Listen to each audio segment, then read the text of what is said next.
On a tous en nous un gardien, une armée ultra sophistiquée conçue pour nous protéger des menaces, notre système immunitaire. Mais que se passe-t-il lorsque ce gardien, d'habitude si efficace, se trompe lourdement, quand la protection devient une attaque? C'est ce qu'on appelle une hypersensibilité. C'est vraiment la question qui va nous guider. On va plonger dans un scénario où les défenses de notre propre corps se retournent contre nous. Un cas classique et souvent dramatique de tyrannie. Bon alors, entrons direct dans le vif du sujet. Il faut savoir qu'il y a 4 grands types d'hypersensibilité, un peu comme 4 manières différentes pour le système immunitaire de, disons, surréagir. Aujourd'hui, on va se focaliser sur le type 2, une réaction où l'organisme déclare littéralement la guerre à ses propres cellules. Pour faire simple, on qualifie cette réaction de cytotoxique. Ça sonne un peu barbare, et ça l'est. Ça veut dire toxique pour les cellules. Imaginez un peu, des anticorps, en particulier les IgG et les IgM, commettent une erreur d'identification. Au lieu de cibler un virus, ils s'accrochent à des marqueurs, qu'on appelle antigènes, à la surface de nos propres cellules saines. En faisant ça, ils tirent la sonnette d'alarme et désignent ces cellules comme des ennemis à abattre. Et là, point crucial, il y a 2 grandes stratégies d'attaque. Le type IA, c'est la manière forte, la destruction pure et simple de la cellule. Et puis il y a le type IB, une approche beaucoup plus sournoise, le sabotage fonctionnel. Là, on ne tue pas la cellule, mais on l'empêche de faire son travail correctement. Ok, avant de plonger dans le détail de ces attaques, mettons en place le décor. Qui sont les personnages principaux de ce drame immunologique qui se joue à l'intérieur de nous? Alors, voilà notre casting. D'abord, il y a la cible, un marqueur, l'antigène, qui se trouve à la surface d'une de nos cellules. Ensuite, l'arme, les anticorps, principalement les IgM et IgG. Eux, ce sont les indices qui identifient la cible. Puis vient le renfort, le système du complément, c'est une cascade de protéines qui vient amplifier massivement l'attaque. Et enfin, les soldats, les cellules tueuses comme les phagocytes qui littéralement mangent les cibles ou les cellules NK, de véritables assassins cellulaires. Allez, on commence avec la première stratégie, la plus directe, on va dire, l'approche bulldozer, le type IA. Ici, l'objectif est clair et net, anéantir la cellule cible. Et pour mener à bien cette mission de démolition, le système immunitaire a en gros 3 armes différentes dans son arsenal. Voyons ça de plus près. Le premier mécanisme, c'est l'artillerie lourde. Une fois que les anticorps sont fixés sur la cellule, ils appellent le complément en renfort. Ça déclenche la formation de quelque chose au nom très évocateur, le complexe d'attaque membranaire, ou CAM. C'est littéralement une foreuse moléculaire qui vient perforer la membrane de la cellule, la faisant éclater comme un ballon. C'est radical. Deuxième méthode, l'opsonisation. C'est un mot un peu compliqué pour une idée toute simple. Imaginez que les anticorps et le complément viennent coller des post-it fluo sur la cellule cible, des post-it qui disent « à manger ».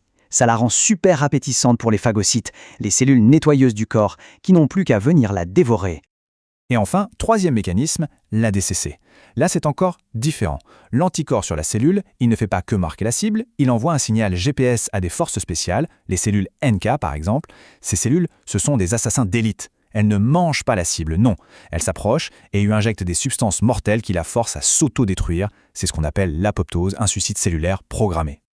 Et bien sûr, tout ça, ce n'est pas juste de la théorie. Ces mécanismes sont derrière des situations médicales bien réelles et souvent très graves. On parle des réactions violentes lors d'une transfusion avec un sang incompatible, du rejet quasi immédiat d'un organe greffé ou de maladies auto-immunes comme le syndrome de Gout-Pasture ou le pemphigus. Et pour voir à quel point c'est précis, c'est fascinant de regarder le cas des anémies hémolytiques quand nos propres globules rouges sont détruits. On distingue les anémies à anticorps chauds, dues à des IgG qui s'activent à la température du corps, autour de 37 degrés, et les anémies à anticorps froids, dues à des IgM qui, eux, s'activent quand il fait plus frais, dans les mains ou les pieds par exemple. C'est fou, non? La température change tout. Bien, on a vu la destruction massive. Maintenant, on passe à la deuxième grande stratégie, beaucoup plus subtile, plus insidieuse. C'est le sabotage fonctionnel, le type IB. L'idée n'est plus de tuer, mais de perturber. Dans ce scénario, l'anticorps ne veut pas détruire la cellule. Son but, c'est de pirater ses communications. Pour ça, il va se fixer sur un récepteur, un peu comme l'antenne de la cellule, et il va soit couper le signal, soit au contraire envoyer un faux signal en boucle. Prenons le premier cas, le blocage. C'est ce qu'on appelle l'effet antagoniste. L'image est simple, l'anticorps c'est comme une mauvaise clé qui se coince dans la serrure du récepteur. La vraie clé, le vrai signal ne peut plus rentrer. Du coup, la porte reste fermée et la fonction est bloquée.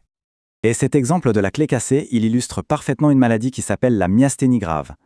Les anticorps viennent bloquer les récepteurs qui permettent aux nerfs de commander les muscles. Le signal passe mal, l'andre n'arrive pas bien, et le résultat, c'est cette faiblesse musculaire très caractéristique qui s'accentue avec l'effort. Maintenant, l'effet inverse, l'effet agoniste. Là, l'anticorps ne bloque rien du tout. Au contraire, il imite le vrai signal.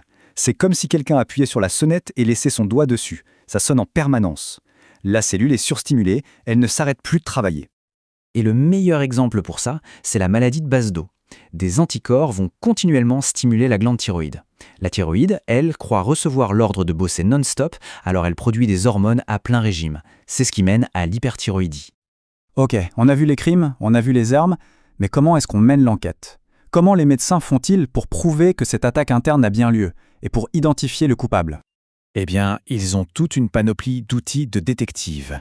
Pour traquer les anticorps sur les globules rouges, il y a le fameux test de Coombs. Pour les voir directement dans les tissus, on peut utiliser l'immunofluorescence, qui va les faire briller au microscope. Et bien sûr, avant une greffe, le test de cross-match est absolument vital pour s'assurer que le receveur n'a pas déjà des anticorps prêts à attaquer le nouvel organe. En fin de compte, ce qu'il faut retenir, c'est que l'hypersensibilité de type 2 nous montre le double visage de notre système immunitaire. C'est un protecteur incroyable, d'une précision folle, mais c'est aussi une force qui, si elle déraille, peut devenir notre propre ennemi dans une sorte de guerre civile dévastatrice. Et ça nous laisse sur une réflexion assez vertigineuse, non? Faut-il voir notre immunité comme un bouclier sans faille, ou plutôt comme un équilibre incroyablement délicat, un funambule qui marche constamment sur un fil entre la protection et l'autodestruction? Toute la beauté et aussi tout le danger de notre biologie réside peut-être dans cette tension permanente